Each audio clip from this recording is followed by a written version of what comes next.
Another day, another story. Welcome back YouTube fam. Today, we embark on a journey to understand the recent riots in France. Join us as we delve into the causes, consequences, and the impact on society. This is a story you don't want to miss. Protests are sweeping France. Here's what you need to know. Riots convulsing French cities after a police shooting moved into a third night on June 27, 2023.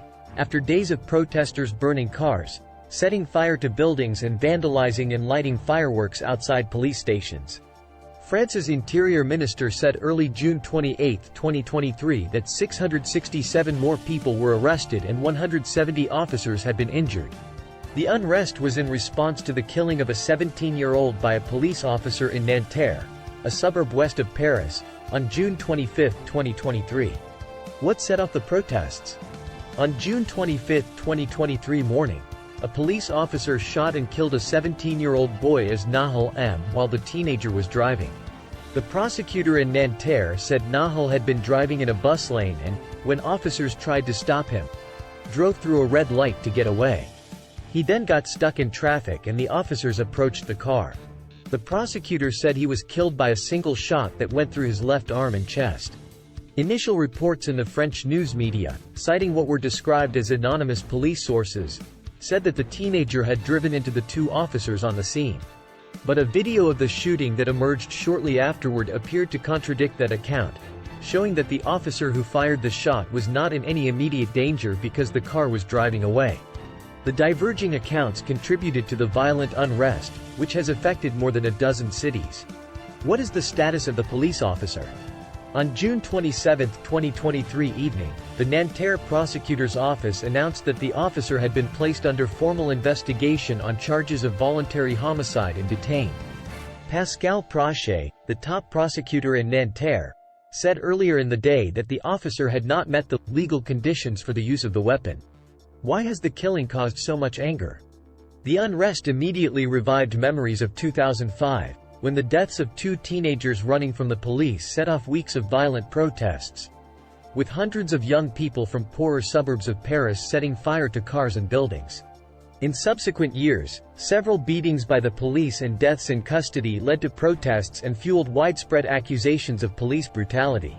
What have the French government done?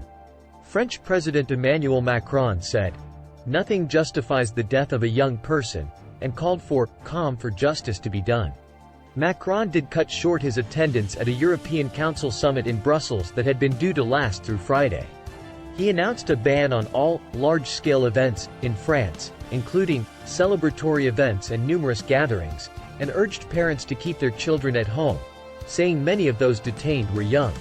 The French government is working to avoid a repeat of 2005, when the deaths of two teenage boys hiding from police set off a state of emergency amid 3 weeks of rioting.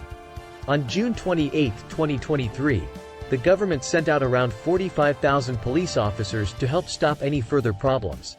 Many areas have cancelled overnight bus and tram services to deter people from protesting. Officials have said more than 1,300 people were arrested across France on Friday night. Cities were now taking measures to prevent more violence over the weekend. What have other people said? Lots of other politicians and French celebrities have also spoken out about what happened. France football captain Kylian Mbappé said the violence must stop, and called for peaceful and constructive protests. His statement, speaking on behalf of the France national team, added, "Like all French people, we were marked and shocked by the death of young Nahal."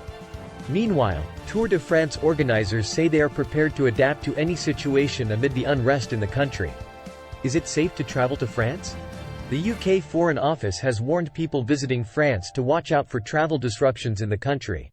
In new travel advice on Friday, the UK government urged Britons to avoid the riots, saying their locations and timings were unpredictable. It's warned that there could be disruption to road travel and local transport, and that further curfews may be imposed by some local authorities. It's crucial to understand that these riots reflect deep-seated issues within French society. While the causes are complex, it's important to work towards finding constructive solutions and promoting dialogue. If you found this video informative, please show your support by hitting the like button and subscribing to our channel for more thought-provoking content.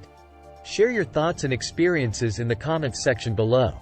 Stay informed, stay engaged. Thanks for watching.